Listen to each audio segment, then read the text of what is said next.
Misinformation is ever present in today's world, and it's getting increasingly more difficult to recognize. But there are still a few key giveaways to look for. First of all, I think people need to understand that social media is not a news source. It's not an information source. The social media platform itself, Facebook, Twitter, Instagram, is nothing but a shell. It's just a place where information sits. The sources are the people who are putting the information in front of you. And oftentimes the person who put that information in front of you is not the person who originated that information. And so people need to understand that they need to be more sophisticated about the way that they evaluate the information that's in front of them. Just as it is difficult for people to find the truth on the internet, it is equally as difficult for news outlets to get the facts exactly right. The biggest thing is just trying to be self-aware and acknowledging that you may have biases or more often just gaps in your knowledge. And so it comes down to trying to gather as many of those viewpoints as you can and giving them all a fair shake. While it may be easy for youth to spot false facts, it's getting increasingly more difficult for the older people in our society to spot these online falsities.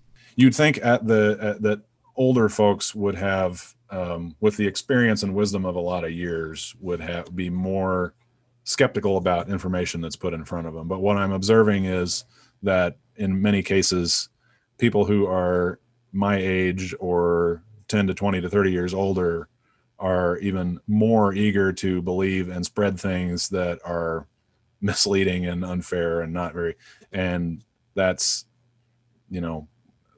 kind of concerning. Oftentimes, social media platforms don't stand idly by and watch their platform get taken over by trolls and falsehoods. Many social media platforms do whatever they can to prevent the spread of misinformation.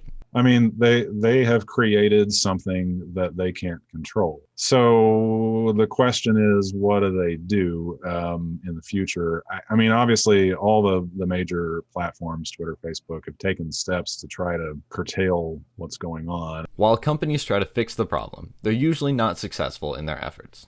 Is it enough? Well, clearly not. But, honestly, nothing is going to be as successful as people becoming more sophisticated and more literate about and more careful about what they're doing with content online. And that's an awfully big ask because it requires a level of education and sophistication and thoughtfulness that is pretty tough when it's so easy to click a like button or share something. Some news outlets try to propagate the spread of misinformation, but for most legitimate organizations, the relationship is much different.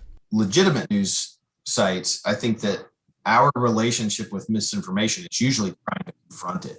But that can be sort of a careful dance because you want to make sure that you're not giving it air. You don't want to feed the misinformation. And so, for instance, one of the tactics that is talked about a lot and kind of encouraged is for news organizations, if you're going to write about some misinformation, you're going to try and fact check something, they say, use the sandwich strategy. So you say the truth first, then you say, here's the misinformation or the false statement, and then you say the truth again. Misinformation is everywhere, so make sure to always be on the lookout for info that just isn't quite right. For EagleAir TV, this has been Lucas Finger.